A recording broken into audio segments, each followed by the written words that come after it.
नमस्कार। जिंदगी मानो या ना मानो की एक चॉइस है, क्योंकि जो हम मानते हैं हम उसे फॉलो करते हैं, जो हम नहीं मानते उसे फॉलो नहीं करते। एस्ट्रोलॉजी, ज्योतिष शास्त्र भी ठीक वैसे ही है। कुछ लोग बहुत ज़्यादा यकीन करते हैं और कुछ बिल्कुल यकीन नहीं करते, और जो यकीन नहीं करते उनके अपने लॉजिक रहते हैं, पर वो ये भूल जाते हैं कि astrology is based on logic only. So 12 राशियां, 9 ग्रह और 12 घर, इन्हीं की इंटरलिंक्ड और इंटरकनेक्टेड लॉजिकल स्टडी है ज्योतिष शास्त्र। और लाल किताब विशेषज्ञ पंडित एम.एस. वत्स जी आज हमारे बीच मौजूद हैं। नमस्कार सर। नमस्कार। सो जैसे हम जानते हैं कि astrology is all about logic, और कुछ लोग फिर भी इस पे विश्वास नहीं करते। तो जो लोग मानते हैं उनका तो समझ में आता है, पर जो लोग नहीं मानते, या हर एक शख्स जिसकी अपनी चॉइस है, अपनी मर्जी है, क्या वो ग्रहों से प्रभावित होता है? बहुत अच्छा सवाल है, खास करके आज के मॉडर्न ज़माने के लिए। देखिए, मैं आपको शुरुआत में दो चीज़ें क्लियर करता हूँ जी सबसे पहली चीज़ कि दुनिया के अंदर जी जिस चीज़ का भी नाम है वो है तो उसका नाम है। कोई भी चीज़ कोई भी समझ के देख ले कि कोई भी चीज़ सोच के देखे कि जिसका नाम है और वो है नहीं, ऐसा तो नहीं है ना। बिल्कुल। इसलिए ज्योतिष है, ग्रह हैं, तो उसका नाम है ज्योतिष का। ज्योतिष के अंदर हम सूर्य की बात करते हैं, चंद्र मंगल की बात करते हैं, तो क्या हमने कभी सूर्य चंद्र नहीं देखा? इसी की बात ही करते हैं ना। तो समझदार होते हुए भी, आंखों से देखते हुए भी किसी चीज़ को ना मानना, वो एक अपनी पर्सनल चॉइस है जिसमें नुकसान हो सकता है। लाल किताब में फरमान नंबर 4 में एक बड़ी अच्छी बात कही गई है। उसमें कहा गया है, समय करे नर क्या करे, समय बड़ा बलवान, असर ग्रह सब पर ही हो, पशु परिंद इंसान। क्या बात है। लाल किताब तो कहती है कि पशु परिंदे इंसान सब पर ग्रहों का असर है। अब लाल किताब में उपायों के अंदर कहा जाता है कि भैया तुम घर में कुत्ता रखो, कई जगह पर। तो कुत्ता क्यों रखना है? क्योंकि कुत्ते में ताकत है, वो केतु का स्वरूप है, उस पे केतु का प्रभाव है, वो केतु की एनर्जी को पॉजिटिव करेगा या खींचेगा। मंगल बुध की युति में कहा गया है घर में तोता नहीं होना चाहिए, क्योंकि तोता जो मंगल बुध की कॉम्बिनेशन है, क्योंकि वो हरे रंग का संबंध बुध से है, चोंच लाल है, तो वो मंगल बुध की कॉम्बिनेशन है। तो यहाँ पर तो लाल किताब ये भी कह रही है, ज्योतिष ये भी कह रहा है कि सिर्फ इंसान नहीं, पशु परिंदों पर भी ग्रहों का प्रभाव है। मानना ना मानना ये एक अपनी चॉइस है, लेकिन जो इस चीज़ को मानता है, मेरा एक निजी तजर्बा है कि वो हमेशा फ़ायदे में ही रहा है। क्योंकि लाल किताब क्या है? जिंदगी जीना सिखाती है जी। अच्छे ढंग से जीना सिखाती है जी। इसमें देखना ये ज़रूरी है कि हमारी सोच कहाँ खड़ी है। अगर हम ये सोच लें कि सब कुछ मैं कर रहा हूँ, मेरे होने से हो रहा है, तो फिर तो इंसान कहता मुझे किसी चीज़ की ज़रूरत नहीं। बिल्कुल। लेकिन आप एक बात बताइए, आज एक इंसान मान लीजिए गरीब है, वो अमीर होना चाहता है? बिल्कुल। आज एक इंसान बीमारी से जूझ रहा है जी। वो ठीक होना चाह रहा है? बिल्कुल। जबकि इंसान अगर ये सोच के बैठे या सच में ही सब कुछ इंसान के हाथ में हो, तो आज कोई बीमार ना हो, आज कोई गरीब ना हो, आज किसी से रिलेशन ना बिगड़े हों। इंसान के हाथ में बहुत कम चीज़ें हैं। अगर इंसान इस मेंटालिटी से चलेगा कि मैं ठीक है, मुझे ज़रूरत नहीं है, जो मैं चाहूँ मैं कर सकता हूँ, तो ये उसकी एक भूल है। इंसान के हाथ में कर्म है, लेकिन वो कर्म क्या होना चाहिए ये बताएगी ज्योतिष विद्या, जिससे उसका जीवन एक सही दिशा में जाएगा, जिससे वो बहुत कुछ हासिल कर सकेगा। इसलिए ज्योतिष ग्रहों का असर तो सब पे है जी। अभी आपने कहा 12 घर, राशियां और 9 ग्रह जी। अब एक चीज़ देखिए, 12 को 9 से मल्टीप्लाई कीजिए, 108 जवाब आएगा। बिल्कुल। हम कभी भी किसी धार्मिक पुरुष को देखते हैं या कई स्त्रियां देखते हैं, साधु साध्वी देखते हैं, वो एक माला का जाप कर रहे होते हैं। माला के मन के कितने हैं? 108। 108। जब हम किसी माला को जपते हैं तो उसका मतलब ये है कि हमारे जीवन के अंदर हमें हर सुख की प्राप्ति हो, रिद्धियाँ सिद्धियाँ हमारे पास आएँ, हम अपने जीवन को बहुत अच्छा कर लें। तो ज्योतिष में भी यही कहा गया है, जो इंसान अपनी 12 राशि 9 ग्रह को ठीक करेगा, एक तरह से उसने 108 की माला को ही सिद्ध कर लिया, जीवन के अंदर बहुत कुछ हासिल कर लेगा। तो ये समझने की बात है। लेकिन कोई माने ना माने, ग्रहों को इसका फर्क नहीं पड़ता। मैंने ऐसे लोग देखे हैं जो नहीं मानते थे, पर आज वो हर काम पूछ कर रहे हैं। हमारे पास भी आते हैं, जी हम नहीं मानते थे, अब मानने लगे। क्योंकि जब कोई क्लाइंट आता है वो कहता है जी हमारा काम नहीं हो रहा था, आपने ये उपाय दिया, हमारा काम हो गया। तो इसका मतलब क्या है कि ज्योतिष ने उसकी मदद की। एक इंसान कहता है जी आपने ये चीज बोली थी, मैंने उस समय ध्यान नहीं दिया, लेकिन वो मेरे साथ हो गई, तो इसका मतलब ज्योतिष ने उसे पहले ही आगाह कर दिया था। तो ये एक बहुत समझने वाली बात है। ज्योतिष कोई छोटी मोटी विद्या नहीं है। इंसान का पूरा जीवन, जब से उसका जन्म हुआ तब से मौत तक, ग्रह उस पर असर कर रहे हैं। ठीक है ना? तो ये समझना ज़रूरी है। ज्योतिष कोई ये ऐसी चीज़ नहीं है कि इसको हम फॉलो करें ना करें हमें फ़र्क नहीं पड़ता। मैंने ऐसे लोग भी देखे जो बिल्कुल भी नहीं मानते थे, टोटली अगेंस्ट थे, लेकिन जब कोई चोट पड़ी तो भागे आए। इसलिए मुश्किल में पड़ने के बाद रास्ता ढूंढने से अच्छा है पहले ही अगर हम किसी विद्या का, ज्योतिष का मार्गदर्शन लेके चलेंगे तो जिंदगी तो बहुत आसान हो जाएगी। जैसे आपने बात की थी कि उपाय और परहेज दोनों बहुत ज़रूरी हैं। ये same prevention is better than cure वाला लॉजिक लगता है यहाँ पे। बिल्कुल। देखिए वही चीज़ है ना कि समझने की बात है। लोग कहते हैं ज्योतिष पता नहीं क्या है। हमारा तो जीवन ही सारा शास्त्रों से जुड़ा हुआ है। बिल्कुल। जन्म से लेके मरण तक हमें जीवन में कितने संस्कार देखने पड़ते हैं। ठीक है ना? संस्कार कोई सिर्फ एक ही थोड़ी है कि अंतिम संस्कार है। तो ये चीजों को हम जुड़े हर चीज से हैं, असर हम पर सारी चीजें कर रही हैं, लेकिन समझ नहीं रहे या अपनी सोच का लेवल ऐसा बना लिया कि हमें क्या फर्क पड़ेगा। फर्क पड़ता है। इसलिए मेरी ये राय है, सबके लिए ये मेरी राय है कि जो भी इंसान कुंडली दिखाएगा, कुंडली के अंदर की कमियां खूबियां समझेगा तो ज़िंदगी बहुत आसान हो जाएगी। एक इंसान आपको पहले ही बता दे कि भैया इस रास्ते मत जाना, आगे नुकसान है, इस रास्ते जाओ आगे आप मंजिल पर पहुंचोगे, तो उसमें बुराई क्या है?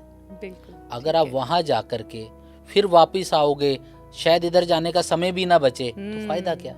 इसलिए ज्योतिष कोई छोटी मोटी चीज़ नहीं जी। हमारा पूरा जीवन, पूरा शरीर, पूरी लाइफ, करियर, मैरिज लाइफ, बच्चे, सेहत, रुपया, पैसा सब ग्रहों से जुड़ा है।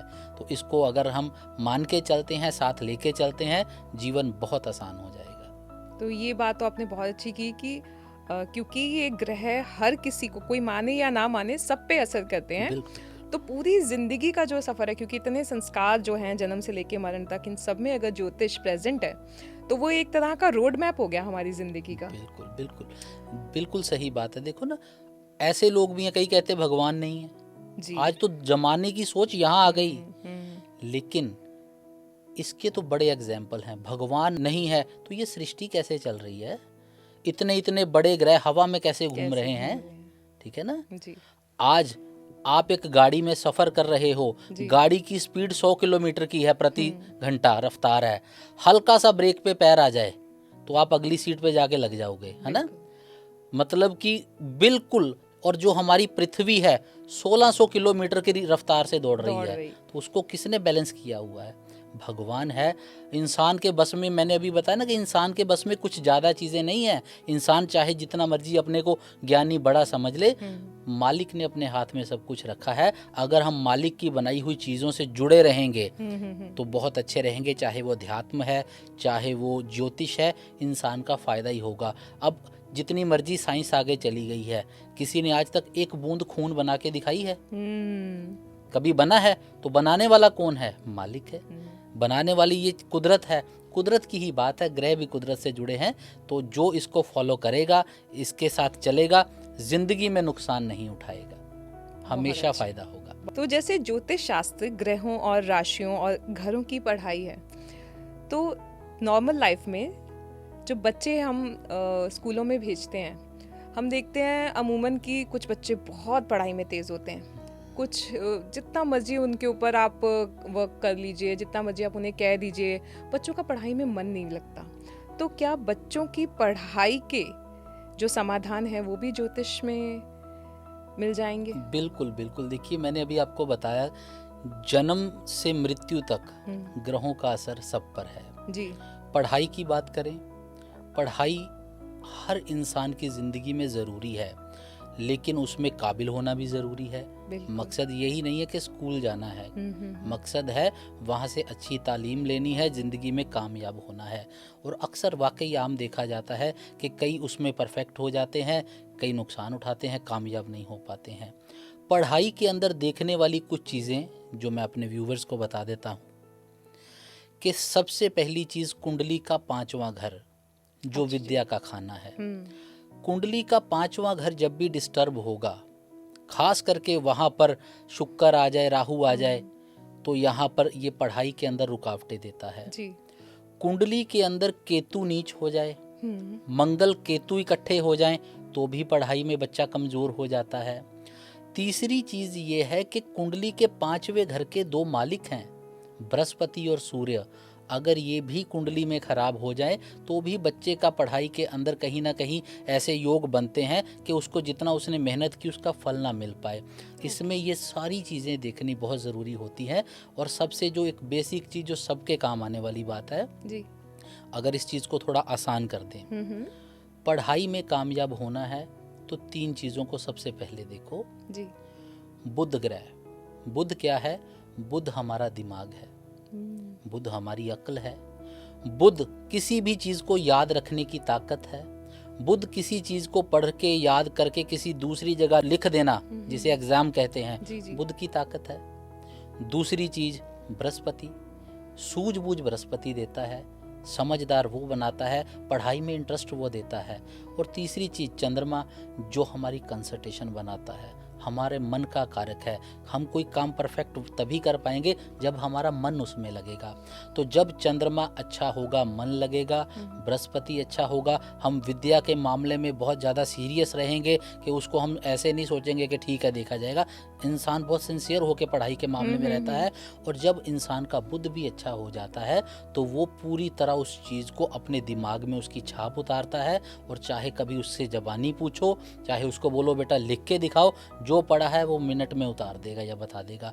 तो ये चीज़ का ध्यान रखिए। कुंडली का 5वां घर राहु या शुक्र से या किसी चीज़ से खराब है, उसको ठीक किया जाए। अब ये तो सबकी कुंडली का अलग अलग योग है, ठीक है। लेकिन चंद्र बुध और बृहस्पति को अच्छा करने के लिए क्या करें? चंद्र और बृहस्पति का एक कम्बिनेशन बनाया जाए कि कच्चे दूध के अंदर केसर मिलाएं और उसको 43 दिन लगातार अगर शिवलिंग पे चढ़ाएं, तो चंद्र बृहस्पति दोनों पॉजिटिव होंगे।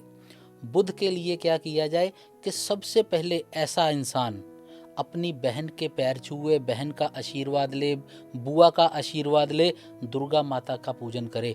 और जब भी कभी कभी कोई जन्मदिन आ गया, नवरात्रे आ गए, या कभी कभी जब भी उसके मन में आए, घर में कंजकें बुलाकर उनका आशीर्वाद ले। कंजक पूजन हो, बेटी बहन बुआ की सेवा हो, इससे बुध बड़ा अच्छा रहता है। तो जो भी बच्चे जीवन के अंदर अपने चंद्र को, अपने बृहस्पति को, बुध को अच्छा करेंगे, पक्की बात है कि वो स्टडी में आगे निकल जाएंगे और कुछ ना कुछ जीवन में हासिल अच्छा ज़रूर करेंगे।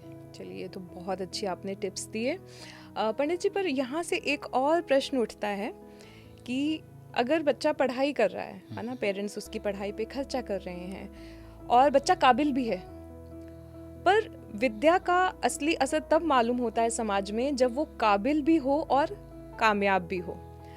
अब बच्चा काबिल है, उसमें बहुत सारी क्वालिटीज़ हैं, पर उसने करियर ऑप्शन अपनी गलत चूज़ कर ली। वो बहुत अच्छा सिंगर हो सकता था, वो बहुत अच्छा एक्टर हो सकता था, पर पेरेंट्स के दबाव में आके नहीं, इंजीनियरिंग ही करनी है या वकालत ही करनी है। इस चक्कर में भी काफ़ी जो लोग हैं उनको बहुत बाद में जाके रियलाइज़ होता है कि ओ, गलत करियर ऑप्शन हमने चूज़ कर ली। तो क्या ज्योतिष में इस चीज़ का भी समाधान है? बिल्कुल है। हमारे ऑफिस के अंदर बहुत से लोग इस सवाल को लेके भी विजिट करते हैं। हमारे पास ऐसे बहुत क्वेश्चन आते हैं, क्योंकि लोग कहीं ना कहीं समझ भी चुके हैं हर चीज़ ग्रह से जुड़ी है। देखिए, कुंडली के 9 ग्रह हैं, हमारा पूरा जीवन इन 9 ग्रहों से जुड़ा है। हर प्रोफेशन इन ग्रहों से जुड़ा है। मान लीजिए कोई बच्चा वकील बनना चाहता है, कोई बच्चा सीए बनना चाहता है जी। लेकिन अगर उसकी कुंडली में बुध ही खराब बैठा हुआ है तो वो उसकी मेहनत ज़ाया जाएगी। इसलिए ये कुंडली से पहले ही जान लेना बहुत ज़रूरी है और कुंडली इसके बारे में एक्यूरेट बताती है कि आपका ये ग्रह अच्छा है, आपके कर्म स्थान के साथ इसका ताल्लुक अच्छा है। अगर आप इस प्रोफेशन में जाएंगे तो कामयाब होंगे। मान लीजिए किसी का सूर्य बहुत अच्छा है, अब लाल किताब में आम कहा गया है कि 10वें घर का सूर्य अच्छा माना गया है कि 10वें घर में सूर्य हो या लग्न में उच्च का सूर्य हो, ऐसा इंसान सरकारी नौकरी के लिए कोशिश करे, उसको सरकारी नौकरी मिल सकती है क्योंकि सरकारी काम सूर्य से रिलेटेड हैं। दूसरी चीज़ ये है कि अगर आपका मंगल बहुत अच्छा है, 10वें घर में मंगल उच्च का बैठा है, लगन में बैठा है, अच्छी स्थिति में बैठा है, अगर वो इंसान आईपीएस बनना चाहे, पुलिस की नौकरी में, आर्मी में जाना चाहे, वही इंसान स्पोर्ट्स में जाना चाहे, तो हम उसे अलाउ करेंगे कि भैया तुम खुशी से जाओ, उसको कभी भी उसके अंदर परेशानी नहीं आएगी। तो ये सीधी सी बात है, हर प्रोफेशन हर एक ग्रह से जुड़ा है। आपका अगर जो ग्रह खराब है आप उसके प्रोफेशन की तरफ मुड़े तो आपका पैसा, जिंदगी का टाइम, आपकी मेहनत वेस्ट होने के ही चांसेस बनेंगे। और अगर आपका जो ग्रह अच्छा है, आपने अपनी मेहनत उस दिशा में लगा दी तो आपको उसमें अच्छा फल मिलेगा ही मिलेगा। तो बहुत ही अच्छी 2 बातें निकल के आई हैं कि अगर आपको आपके गोल तक पहुंचना है तो राइट डायरेक्शन बहुत ज़रूरी है। मोस्टली पेरेंट्स और बच्चे दोनों कंफ्यूज हो जाते हैं कि 10th के बाद, मैट्रिक के बाद वो क्या करियर ऑप्शंस लें। तो आपके पास समाधान है कि you can take the help of astrology, कि आपके बच्चे में किस तरह की काबिलियत है और किस तरह की उसकी करियर ऑप्शन हो सकती हैं। और दूसरी बात, आपने सरकारी नौकरी की बात की जिसके लिए आज लाखों लोग जो हैं वो कोशिशें कर रहे हैं, तो वो भी अपनी कुंडली दिखा के ये मतलब क्लियर कर सकते हैं कि किस तरह की बाधाएं हैं उनकी जीवन में, जिसको क्लियर करके ज्योतिष बहुत अच्छे से उन्हें गाइड कर सकता है। बिल्कुल, देखिए पता है वर्षफल एक लाल किताब में बनता है। अच्छा जी। हमारा जन्म हुआ, हमारी जन्म कुंडली बन गई जी। लेकिन उस कुंडली को चलाएगा वर्षफल। वर्षफल एक ऐसी कुंडली है जो हर साल हमारे जन्मदिन पर हमारी जन्म कुंडली से निकलती है और अगले जन्मदिन तक वो वर्क करती है। लाल किताब हर चीज़ बता देगी कि आपका ये साल कैसा रहेगा, कब नौकरी लग सकती है, कब बिजनेस आपके लिए फ़ायदा दे सकता है, नुकसान दे सकता है। तो ये सीधी सी बात है कि चाहे आप नौकरी कर रहे हैं, बिजनेस कर रहे हैं, आपको प्रोफेशन कौन सा है, आपको क्या करना है क्या नहीं करना, सारा कुछ इससे पता चलता है। पक्की बात है ये है कि अगर आप कुंडली को प्रॉपर फॉलो करते हैं, एक इंसान कहे मैं आया था, अब मैं 4 साल हो गए नहीं आया, मेरा अब नुकसान हो गया, तो उसमें 4 साल पहले किए उपाय का तो कोई ताल्लुक ही नहीं है। ठीक है, तो ये कुंडली यही है कि हमें रेगुलर उससे जुड़े रहना चाहिए ताकि हमें पूरा फायदा मिले। तो ये तो थी बच्चों की पढ़ाई की बात। अब पढ़ाई तो बहुत चलती है लंबी। इसमें आजकल का जो ट्रेंड है, जो बहुत कूल ट्रेंड है, हायर स्टडीज़ के लिए अब अपने बच्चों को अब्रॉड भेजने का, और बच्चों में भी बहुत क्रेज़ है फॉरेन स्टडीज़ को लेके। पर यहाँ पे भी 2 चीज़ें निकल के आती हैं। कुछ बच्चे वहाँ से सिर्फ डिग्री लाना चाहते हैं, हायर स्टडीज़ करके अपने देश में काम करना चाहते हैं, पर मैक्सिमम जो लोग हैं वो पढ़ाई सिर्फ इसलिए करना चाहते हैं ताकि वो फॉरेन में जाके सेटल हो जाएं। तो जो इस मंशा से जाते हैं वो वहाँ सेटल तो हो नहीं पाते और फिर परेशान होते हैं। और कुछ लोग वहाँ से पढ़ के यहाँ आ जाते हैं और यहाँ पे बहुत अच्छा काम करते हैं। तो इन दोनों चीज़ों में बहुत बड़ा डिफरेंस है। तो ज्योतिष की दृष्टि से आप इसे कैसे देखते हैं? देखिए, ये आज के ज़माने का बहुत ज़रूरी सवाल आपने किया है, जिसका जवाब भी बहुत ज़रूरी है सबके लिए सुनना। सबसे पहली चीज़, हायर स्टडी के लिए बच्चा अगर फॉरेन चला गया, अब्रॉड चला गया, इसमें मैं कहता हूँ कोई गलत बात नहीं है। ठीक है, हर जगह की अपनी काबिलियत है, हर जगह की डिग्री की अलग वैल्यू है। अगर बच्चा अच्छी जगह जाकर पढ़ रहा है, वहाँ से डिग्री ले रहा है, तो बड़ी अच्छी बात है। इस चीज़ को बिल्कुल आप जाएं, कोई दिक्कत वाली बात नहीं। लेकिन देखा ये जा रहा है, जो भी जा रहा है उसकी पहली कोशिश यही है कि मैं वहाँ जाके सेटल भी हो जाऊँ, कल को मैं अपने घर वाले भी बुला लूँ, मेरा सब कुछ वहीं बन जाए। तो यहाँ पर कुंडली इस चीज़ के लिए हर एक के वास्ते सहमत नहीं है। देखो, भाग्य एक बहुत गहराई से समझने वाली चीज़ है। कई बार देखा गया है कुंडलियों में ऐसे योग होते हैं कि एक इंसान का जन्म हुआ, पिता जो काम कर रहे थे उसने सारी जिंदगी वही काम किया और बहुत अच्छे से सारा जिंदगी उसकी निकली, कोई रुपए पैसे की कमी नहीं। एक कई बार देखते हैं कि इंसान ने घर में जहाँ काम चल रहा था अपने शहर में रहा, कुछ बना नहीं, घर से दूर गया तो कामयाब हो गया। ये भी चीज समझनी जरूरी है, कुंडली के अंदर ये योग होता है। पढ़ने की बात अलग है कि बाहर जाके सेटल हो जाएं, कल को वहीं हमारी शादी हो जाए, बच्चे वहीं हो जाए, परिवार भी वहीं हो जाए, ये कुंडली अलाउ करेगी तो होगा। ये क्या है कि मन मर्जी से देखा देखी एक चीज चल रही है। इसमें मेरी यही राय है कि कुंडली को दिखाना जरूरी है। अगर कुंडली के अंदर पहले घर का संबंध है अपने शरीर से जी, कुंडली का पहला घर सेल्फ से जुड़ा है, 12वां घर विदेश से जुड़ा है। अगर पहले घर का ताल्लुक किसी भी तरीके से 12वें घर से पॉजिटिव होकर बन रहा हो तो सीधी सी बात है वो बंदा विदेश में ही सेटल होगा। उसको कहा जा सकता है कि भैया तू पढ़ने भी जा, और अगर उसकी पढ़ाई की उम्र निकल चुकी है तो वो चाहे बेशक वैसे भी फॉरेन चला जाए सेटल होने के लिए, तो सेटल हो जाएगा। कुंडली का चौथा घर हमारे परिवार से जुड़ा है, घर से जुड़ा है जहां हम रहते हैं जी। अगर उसका भी पॉजिटिव होके ताल्लुक 12वें घर से जुड़ जाए तो भी ये देखने को मिलता है इंसान अपने घर को छोड़कर विदेश में जाके सेटल हो जाता है। कुंडली के चौथे घर के ही अंदर राहु आ जाए, केतु जैसे ग्रह आ जाएं, खास करके केतु आ जाए तो देखा गया है ऐसे लोग विदेश चले जाते हैं, सेटल हो जाते हैं। कुंडली के अंदर राहु केतु उच्च स्थान पर, खास करके राहु छठे में केतु 12 में आ जाए तो भी इंसान सेटल हो सकता है। सेटल होने के बड़े सारे योग हैं, लेकिन अगर देखा जाए कि कुंडली के अंदर राहु केतु नीच है, जो योग हमने अभी डिस्कस किए ये योग कुंडलियों में नहीं है, तो वो क्या होता है, विदेश में जाके इंसान अपने समय को खराब करता है, पैसे को खराब करता है।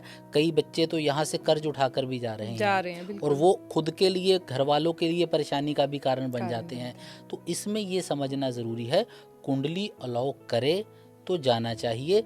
अगर कुंडली अलाउ नहीं कर रही तो आपकी, अगर देखो भाग्य ये कह रहा है कि आप वहाँ सेटल नहीं होंगे तो आप क्यों समय खराब करो। यहाँ आकर भी आजकल देखा जा रहा है कि कुछ बच्चे आकर यहाँ पर वापस सेटल हो रहे हैं और बहुत अच्छे से काम कर रहे हैं। तो ये वही चीज़ है, ज़रूर समझने वाली बात है कि जहाँ आप सेटल हो सकते हैं वहीं होंगे और ये कुंडली ही मार्गदर्शन करेगी। आप विदेश में जाएंगे या यहाँ रहेंगे, इस हिसाब से चलेंगे तो ज़्यादा अच्छा रहेगा। तो मतलब यूथ के लिए ये ताकीद है कि किसी रैट रेस का हिस्सा ना बने, अपनी जन्मभूमि और कर्म भूमि को ज्योतिष के हिसाब से या ज्योतिष की गाइडेंस से अगर आप देखेंगे तो आप फायदे में रहेंगे। तो अगर आपकी कोई पर्सनल क्वेरी है या क्वेश्चन है जो आप पंडित जी से करना चाहते हैं तो आप इनसे संपर्क कर सकते हैं फोन के माध्यम से। अगर आप अपनी कुंडली दिखाना चाहते हैं या फिर पंडित जी से खुद मिलना चाहते हैं तो आप उनके ऑफिस जा सकते हैं, उनकी टीम से संपर्क कर सकते हैं। आप उनके इंस्टाग्राम हैंडल को भी फॉलो कर सकते हैं जहां वो आम जीवन में आने वाली परेशानियों की समाधान, क्विक टिप्स और रेमेडीज शेयर करते रहते हैं। और अगर आपको अपनी समस्याओं से रिलेटेड या कॉमन समस्याओं से रिलेटेड किसी तरह का कोई समाधान चाहिए तो आप इनके YouTube चैनल को भी सब्सक्राइब कर सकते हैं। आज के इस पॉडकास्ट से अगर आपको कोई भी प्रश्न जानना है या फिर कोई क्वेरी करनी है तो कमेंट सेक्शन खुला है।